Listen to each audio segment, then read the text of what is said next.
From far and wide, Oilers fans, this is Dolany TV. And welcome back to another edition of Edmonton Oilers discussion here on Dolany TV. I'm Tyson Dolany. As after yesterday, of course, I've already done my game preview for today, so you guys kind of understood where I'm coming from today. But, however, yesterday, I left something on the table that a lot of you guys bid on in the comments section and really seemed to like engaging on. I was talking a little bit in that Brandon Manning trade video right before I kind of lost my marbles on a lot of Oilers fans I was reading on Twitter. Essentially what I said is Brandon Manning could be part of a bigger trade involving a guy like Cam Talbot. The reason that being, right, obviously we'd have to pay him next year still, that being Manning.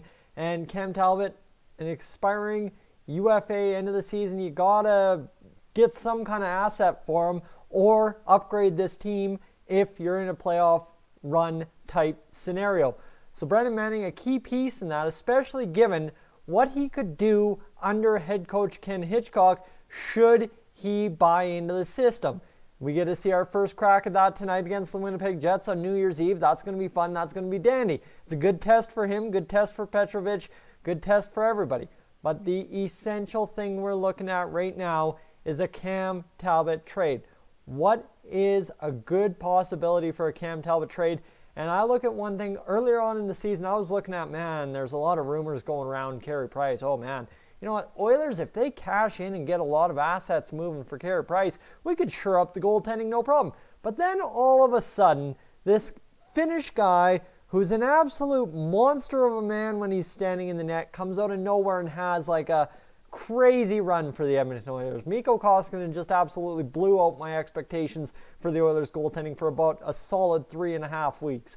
Good on him, but like we've said, as all Oilers fans do, you know what? I jump on with you when I come to criticize Peter Chiarelli. It is goaltending is one of the number one things for me right there, criticizing Peter Chiarelli. Well, let's do that a little bit. Goaltending, Mikko Koskinen, you know what? In his rookie year with the Oilers, I'm not going to complain about what we've gotten out of him. We've gotten very good production out of Mikko Koskinen. No problems about it. Hopefully it keeps up against the Jets. Cam Talbot, however, it's been a disaster of a tenure since that playoff run under Peter Chiarelli. So you got to think, like, man, Chiarelli, take your chance, get him out of town. Who's the guy that you think could come in? Well, like I said, I was thinking Carey Price. If we made the right move, we'd have to give up a lot, but it would be damn well worth it. However, Carey Price, pretty much untouchable in Montreal. It's a hope and a dream and a prayer if you ever want to get Carey Price out of Montreal at this current stage. Now, of course, it could have been said that about Patrick Waugh in his earlier days too, but that's just me. Let's go talk a little bit about my man of interest, Sergei Bobrovsky. Now, this is where it gets fun because he is in his last year of his contract in Columbus, so exactly the same as Cam Talbot, right? I said you either have to get an asset or you have to get something that will upgrade the team. Sergei Bobrovsky is not an asset by any means to the Oilers in an expiring term deal at the end of this season. No. He's an upgrade, boys. That's what I'm asking. It's just an upgrade at goaltending at 30 years old only for Sergei Bobrovsky, so I believe he's hold on, let me double check my stats. About a year younger than Cam Talbot. So right there, that's okay. We buy another year in a goaltender.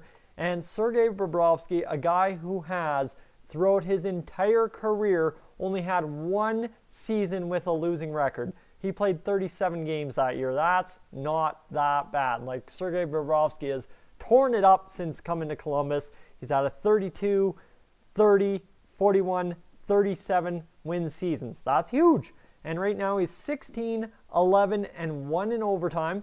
73 goals against for a .911 save percentage and a .273, or, pardon me, 73 goals against for a .911 save percentage, .273 GAA. See, not perfect. I try to make myself sound as good as I can. Sometimes the math and the numbers just don't come out of my mouth the right way. However, you guys got it. You're good. If you don't understand what I'm saying about Sergei Bobrovsky's numbers, get me down in the comments section down below. However, those are numbers that as an Oilers goaltender should be sustainable, if not better, able to be done more efficiently, if you understand what I mean there as well.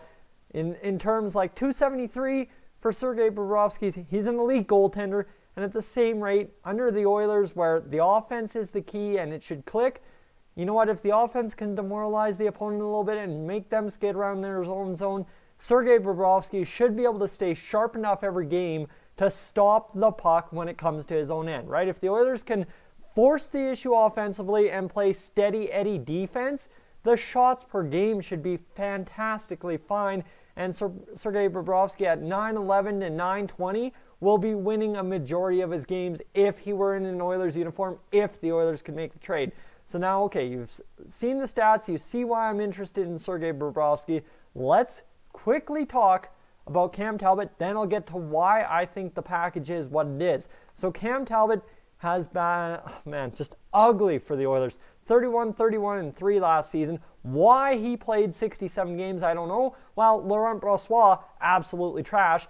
But somehow Laurent Brossoit, guys, is a fantastic goalie for the Winnipeg Jets, who we will face tonight. So just hold off for a second there.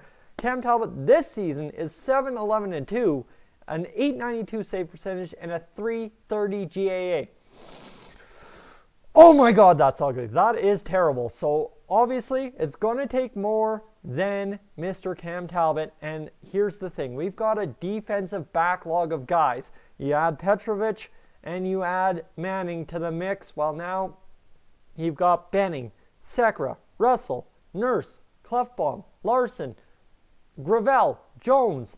It's a mess. It's an absolute mess. Thank goodness we got rid of Chris Weidman and friggin' Jason Garrison yesterday, but that it still does nothing to solve how many defensemen we have that are quote-unquote NHL caliber, even though I feel Benning, Gravel, Jones are all AHL caliber defensemen, which really leaves you with 7 defensemen technically. But that's besides the point, because Oilers fans still, for some reason, want to fight me on that. That's fair. You're all entitled to your own opinion, and that's fine. But that's exactly what I'm going to start at with this package. I'd say Cam Talbot, Matt Benning, and Brandon Manning are your player pieces. That clears up some contract, clears up some cap space to get a guy like Sergei Bobrovsky, who is making a crap ton of money, a cap hit of 7.425, so you got to clear space. While Cam Talbot is a 4.2 cap space goalie. Right there, now you're only needing to clear 3.25 million. Well, guess what? Matt Benning is a guy who makes a little bit of money. I don't have an exact cap space on him, not on the right website for that. And Brandon Manning's 2.45. So if you can't do the math that Matt Benning's making more than $1 million, I don't know.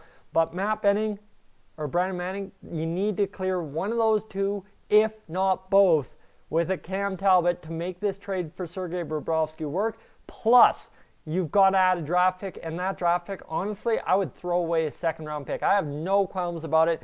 The Oilers have plenty of young talent coming up. We get to see Joseph Gambardella for the first time in an Oilers uniform in a regular season game. I was going to say that kind of felt weird because I've seen him in an Oilers uniform before, but it's been a preseason tune-up rookie games and preseason stuff. So scratch what I was just starting to slide down the tunnel there for a second, and let's get to it with Gambardella making his NHL debut. However, like I said, Cam Talbot, Benning, and Manning, plus a second-round pick for Sergei Bobrovsky, we are giving Columbus the farm, but essentially we're clearing the cap space to bring on Bobrovsky for a second-round draft pick. I am not upset about missing Benning. If Brandon Manning proves to be a good defenseman, but we don't have a spot for him, guess what? We don't need him. You guys want to complain and, oh my God, the McDavid issue, oh my God. Guess what? They're professionals, but if you guys still are complaining and whining about that, I don't know why you would be upset about seeing Brandon Manning going to the Columbus Blue Jackets for a goaltender of the caliber that is Sergei Bobrovsky. I really don't understand that. That would be as plain as day, plain Jane makes sense as possible. Plus, we clear away Cam Talbot. We keep Mikko Koskinen. If he produces at the current rate, right, not the exceptional rate I was talking about for that 3.5 weeks, but now that full season average that he's gotten under his belt as of December 31st this year, well, guess what? You've got a goaltending tandem that's going to do the job. And you leave Petrovic to do the job right, and you clear away Matt Benning and the defensive ineptitude that is his play at times. guess what, Oilers fans? You guys have yourselves a goaltender. And I would be over the moon to have Sergei Bobrovsky in an Oilers uniform. I know Columbus fans are going to say this is an absolute stretch, but honestly, if the Oilers get to this trade right away, sometime in the first 2 weeks of January, life should be good at trying to make this trade. And that would be a complete, utter 100% win for Peter Chiarelli. Not only does he get rid of Cam Talbot, he clears the exact same cap space to bring in an elite goaltender who can help us make a huge playoff run. Now, you want to talk about Sergei Bobrovsky in the playoffs? Well, it's a little bit of a different question. I do believe, where's his playoff stats lifetime? You know what? He's a losing goaltender in the playoffs. A .512 goaltender in the playoffs in 17 career starts, .898, .337. But you got to think who the Columbus Blue Jackets have played in the playoffs. Pittsburgh a couple of times. It's going to be rough. And I mean, he did play with Philadelphia. You got to scratch off a couple of games for Sergei Bobrovsky and not worry too much about what he's done. So Columbus, he's a 5-2 or 5-12 goalie, and in the playoffs for Philadelphia, he's in 3 games started 0-2. So just hold off on him a little bit. The skepticism can be there, but what I'm saying, this is a package for Sergei Bobrovsky that, as an Oilers fan, I feel we're giving up a lot to get a lot, and I think it's a fair trade, and a trade in which Peter Chiarelli makes a move that actually looks great on paper to start with, and then Oilers fans shouldn't be as concerned about the performance because the paper looks good, and apparently that's all that matters to Edmonton Oilers fans at this point. Oh my God, the paper looks bad. The world's ending. Anyway, I've had enough ranting about Oilers fans being crazy kooks when it comes to Peter Chiarelli trading. I mean, like I said off the top, I don't support half the trades at the time anyway, but I'll hold off, let you guys have your say in the comments section below. What do you guys feel? Is this a fair package from the Oilers' perspective to Columbus and from Columbus to Edmonton? Let me know in the comments section down below. I'm Tyson, this is Dolany TV. I will catch you guys in the next one.